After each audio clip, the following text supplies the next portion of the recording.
Hello and welcome back to episode 3, I believe, of the Unnamed podcast. Have a new name, number 9 talks or something like that. I thought of this one while I was in bed because my favorite athlete is Drew Brees. And I played receiver, obviously, and I ran a lot of 9 routes, which are go balls, so they kind of connected. Still on the drawing board for names, but those are some other ones I came up with also. I've been sick the past couple days, so I'm not feeling the best, but we're going to push through for the love of the game. So without further ado, let's get started. First, we're going to talk about my takeaways from the second round of the college football playoffs. We're going to start with the New Year's Eve game, Penn State versus Boise State. Simple Penn State beat them up. They held Genty to 3.5 yards per carry, and I believe he was averaging about 8 before that. So obviously that was the biggest deciding factor. And I even said in my last episode that if they hold Genty to 109 yards around there, they'd win the game because that's what Penn State's defense was averaging, giving up rushing. And Genty was averaging, I believe, 191. And they did that. He had 104 yards, and they dominated. Drew Aller made some amazing throws. His first 2 touchdown passes were just beautiful throws. And that kind of put Boise behind because obviously I said Madsen could make the throws, but if you're relying on him, you're not gonna win.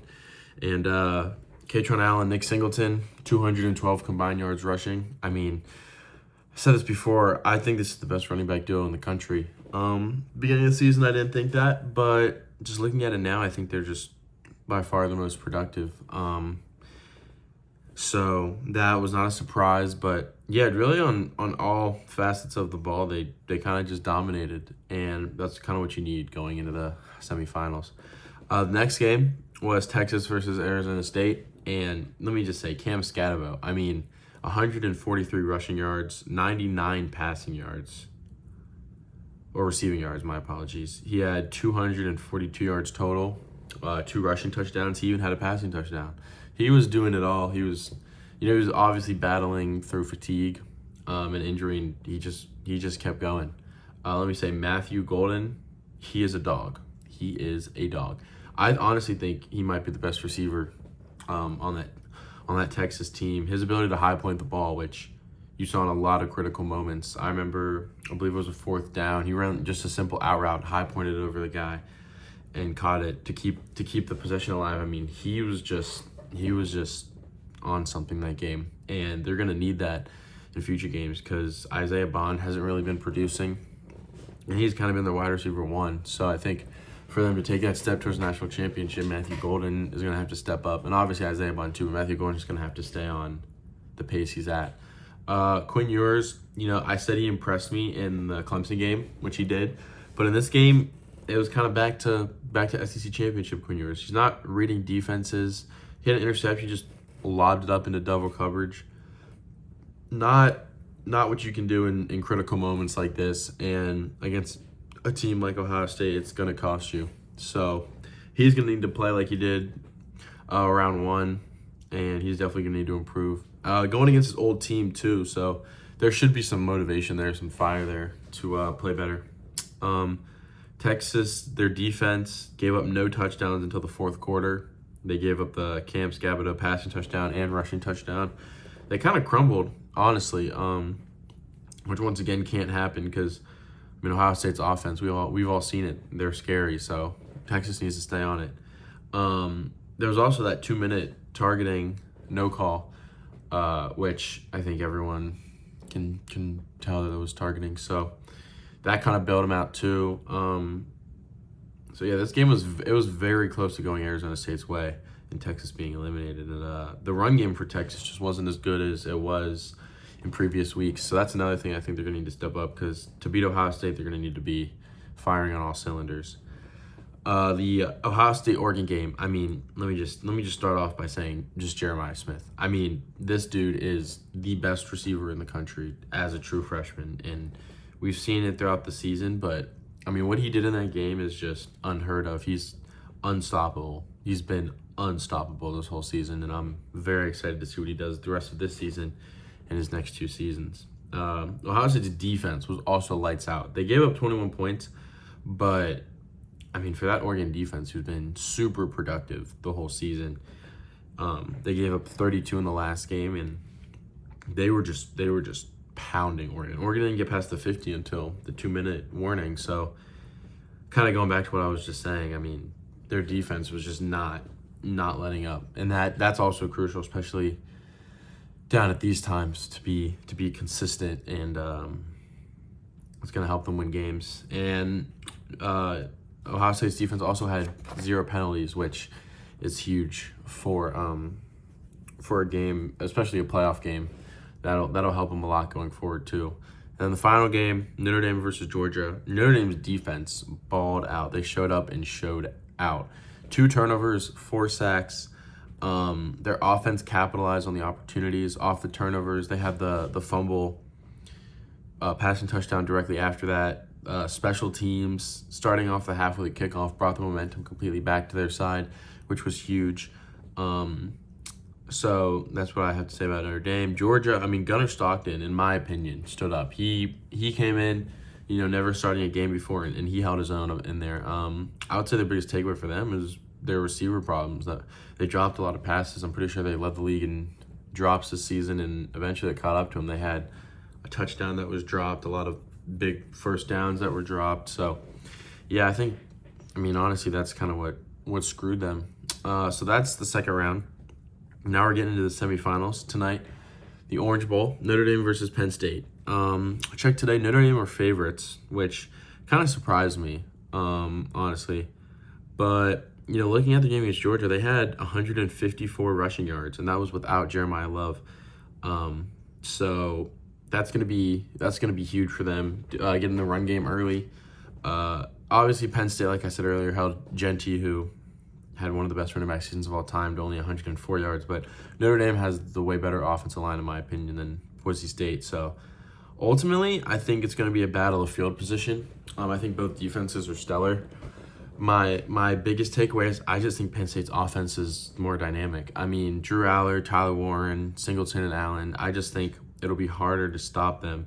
So I have Penn State winning. I think it'll be a close game, but ultimately I have Penn State winning, and James Franklin finally overcoming the tough games, making it to the national championship. And then Texas versus Ohio State. This game, this will probably be a good game. Ohio State has the momentum, though. I mean, simple as that. They lost to Michigan, obviously, and that lit a fire under them.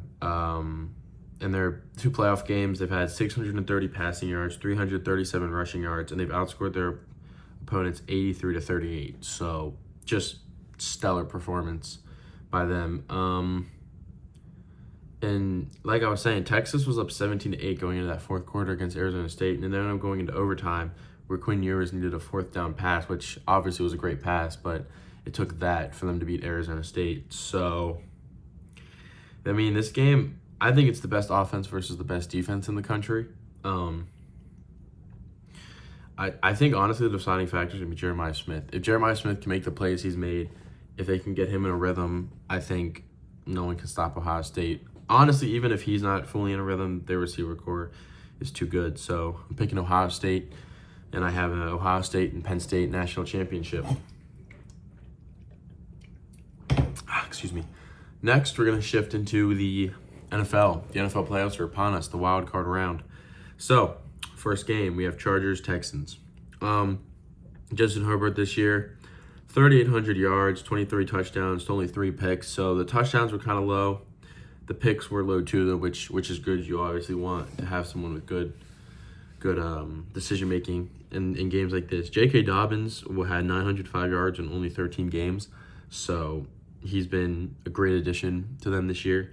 Ladd McConkey broke 1,000 yards receiving, which is huge for a rookie, especially in the playoffs. Someone who's reliable. I mean, he's won 2 national championships, so you're getting someone with him. I mean, honestly, we just need to take a moment to appreciate them. Went 5-12 last year. I believe had the 5th pick in the draft and turned it around to 11-6 this year. So All praise to Jim Harbaugh and that organization. But we look at the Texans. C.J. Stroud, 3,700 yards, 20 touchdowns, 12 interceptions.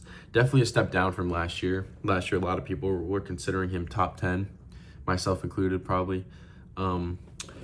But yeah, he struggled this year. Joe Mixon braced 1,000 yards in 14 games. Nico Collins did it in 12. So they have a star-studded team. A lot of injuries. Tank Dell, Stephon Diggs, but their defense is also great. I mean, Derek Stingley has been fantastic this season. Daniil Hunter and Will Anderson. But honestly, I just think Jim Harbaugh has the coaching experience that's gonna take him over the edge. He's been to a Super Bowl. He's been to a national championship. He's won a national championship. So I'm taking the Chargers to win that one. Next game, we have Ravens versus Steelers. Now, this game, I think a lot of people are expecting a blowout. I'm not.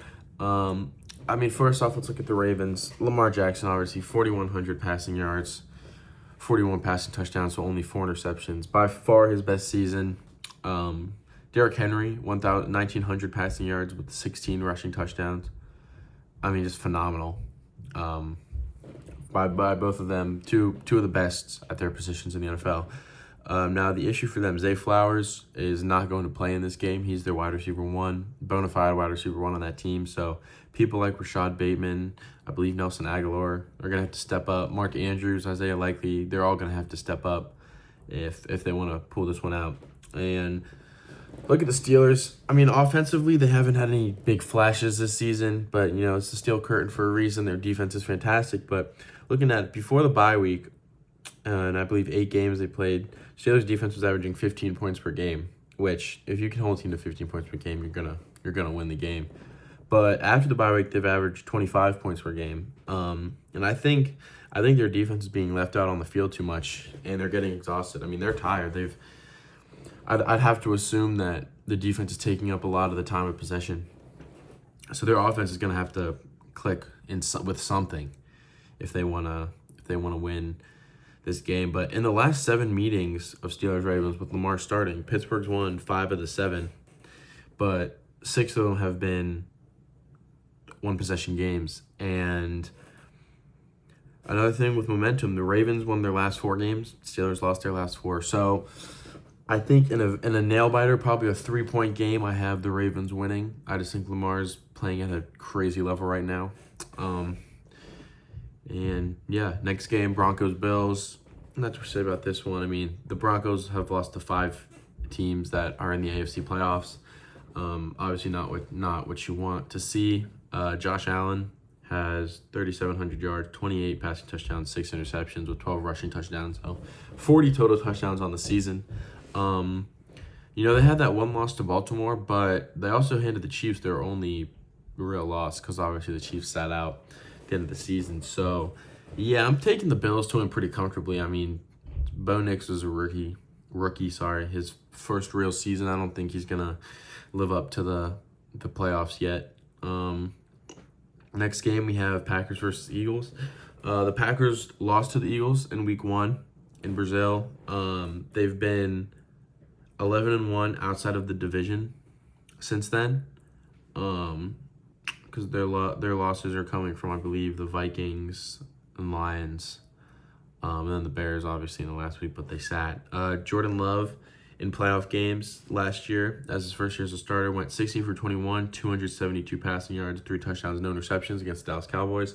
21 for 34, 194 yards, 2 touchdowns, 2 interceptions against the 49ers. So if this Eagles defense, you know, lives up to the hype, I could see Jordan Love struggling in this game. Jalen Hurts will be returning from concussion protocol. And you look at the rest of their team, I mean, Saquon having 2,000 yards, I believe one of the very few people to ever do it. And he sat the last week. He probably would have broken the record if they played him. But A.J. Brown had 1,000 yards in only 13 games. So another very dynamic offense with a very talented defense. And I'm not sure if people are forgetting this, but they went to a Super Bowl 2 years ago. And they didn't necessarily lose much. Sorry. Since then. So I could see this team making a push and ultimately making it. So I have the Eagles in this game. Next game we have Commanders versus the Buccaneers. Jaden Daniels in his rookie campaign threw for 3,500 passing yards, 25 passing touchdowns to 9 interceptions, and then had 891 rushing yards to 6 touchdowns. So about 4,500 all-purpose yards around there, 31 touchdowns. So a stellar season, especially as a rookie. But they lost to the Bucs week one, similar to the Packers. And they've lost to 3 other playoff teams after that loss. But they've been 12-4 since that Bucs loss. So a very, very great season and turnaround since then. But look at the Bucs. Baker Mayfield's had his best career ever, or his best season. Sorry, 4,500 passing yards, 41 passing touchdowns, 16 interceptions, which obviously isn't great. But when you look at those other stats, that's amazing. They've had some good wins and close games. They beat the Eagles 33-16, the Lions 20-16, the Chargers 40-17. Then they lost to the Chiefs, who were the 1 seed, 30-24 in overtime. They lost to the Ravens 41-31. But they've also had some bad losses. They lost to Dallas. They lost to the 49ers and the Broncos. So this is another one I could see being close, but I think the Bucs have more playoff experience. A lot of those players are vets and have played in the playoffs before, so I'm taking the Buccaneers. And then the last game, Vikings versus Raiders. Sam Darnold's another quarterback who's had a career year this season. 4,100 passing yards, 35 passing touchdowns, and 12 interceptions. Justin Jefferson, who I believe is the best receiver in the league, had 1,500 receiving yards. Jordan Addison in his sophomore season had 875 yards in 15 games, so probably would have got to 1,000 if he played the whole season. And that defense has 24 interceptions. And Matthew Stafford will turn the ball over. So that's going to be huge for them. But they did lose to the Rams in Week 8. They lost 30-20. This is a Rams team powered by Kyron Williams, who's had 1,300 rushing yards with 14 touchdowns. Puka Nacua had 990 yards in 11 games. So basically at 1,000. Cooper Kupp had 710 in 12 games. This was a team that struggled early on. They were 1-4 before the bye week, 9-3 after the bye week. So this game, I don't see it being like a blowout. I don't see it being super close. I think the Vikings are going to win by 10, 17, maybe 20 at max, but I have the Vikings winning that game. And that will do it for the playoffs. Next, we're going to get into the little wide receiver segment of the week.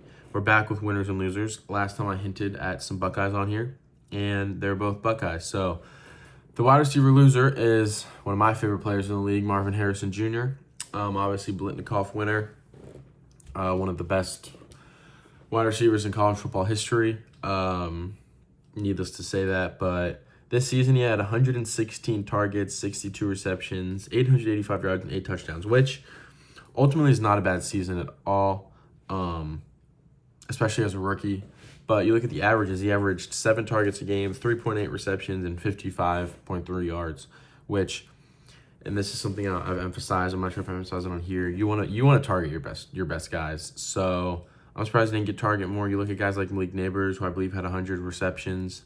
Brian Thomas was close. So I think it was half their play calling. I think a lot of their play calling was kind of just having Marvin run into space and not really a read. And I think sometimes it was Kyler Murray. I think Kyler Murray doesn't like to sit in the pocket. He likes to scramble, which doesn't help Marvin Harrison. I'm hoping next year they can figure something out, and he has a successful season. I'm not fully giving up on him yet, of course. I mean, sometimes it just takes people to get adjusted. You know, he's used to it now, and I'm hoping bigger things from him next season. And then the wide receiver winner is Jackson Smith and Jigba. Last season had 93 targets, 63 receptions, 628 yards, and 4 touchdowns. This season, he's at 137 receptions. He broke the 100 targets. He broke the 100 receptions mark, 1,130 yards, and 6 touchdowns. So obviously a big improvement. I think that kind of takes with Tyler Lockett getting old and JSN stepping up. But, you know, I thought he was the best receiver coming out of last year's draft class. I still stand by that. I think if he played in that 2022 season, they could have won the national championship. I mean, that duo, JSN and Marvin Harrison, it's a dirty duo. He's averaged this year 8 targets, 5.8 receptions, and 66.4 yards, which obviously can improve, becoming, you know, more of a wide receiver one, but he had 3 100-yard games this season. I expect for them to just improve and get him the ball more throughout the rest of his seasons there. And I think he's going to just get better and better every season. And my last topic, this is kind of a random topic, but it's something I've been seeing a lot, was coach firings. And this has been, something that you see every year.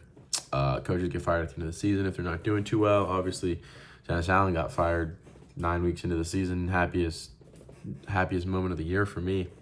But right now, Antonio Pierce, who was 5-4 as an interim coach last year, and then ended up going 4-13 this year, he got let go. And Gerard Mayo, who went 4-13 this year, got let go as well as the Patriots head coach. But we look at Antonio Pierce. The Raiders had the 13th pick in the draft. They drafted Brock Bowers, which is obviously a huge plus for them, but they've had no priority for a future quarterback in however many years. They're not building a good team. They have no, other than Max Crosby, they have no superstars. They traded away their wide receiver one, Devontae Adams, because they had no quarterback. So, and their front office is horrible. I mean, they've had 4 coaches since moving to Vegas, and that's been about 4 to 5 years. So, it's a front office issue. They're just going to keep firing coaches, keep recycling coaches, and nothing's going to get better. You look at the Patriots. They had the 3rd pick in the draft, so not a great team last year. They drafted Drake May, who's been basically the only standout on their team, because other than him, they have no stars around him. So another thing I wanted to look at was some other coaches who, as their first season as a head coach, Bill Belichick in Cleveland went 6-10. And then he ended up getting the job in New England, went 5-11 in his first season. The year after that, he won a Super Bowl. So I'm obviously not saying either of these teams will win a Super Bowl, but I mean, you gotta give him a couple years to develop something. Andy Reid, his first season in Philadelphia, he went 5-11. And I believe a couple years after that, made it to a Super Bowl. Kyle Shanahan, when he got to San Francisco, went 6-10 and then 4-12, ended up getting the 2nd pick. And then the year after that, I believe they went to a Super Bowl. And the last one, Dan Campbell, I mean, went 3-13 his first season. They didn't give up on him, went like 7-9, I'm pretty sure, the next season. And then look at them now. They went 15-2, and they were the 1 seed in the NFC. So I think these coaches are just getting fired prematurely.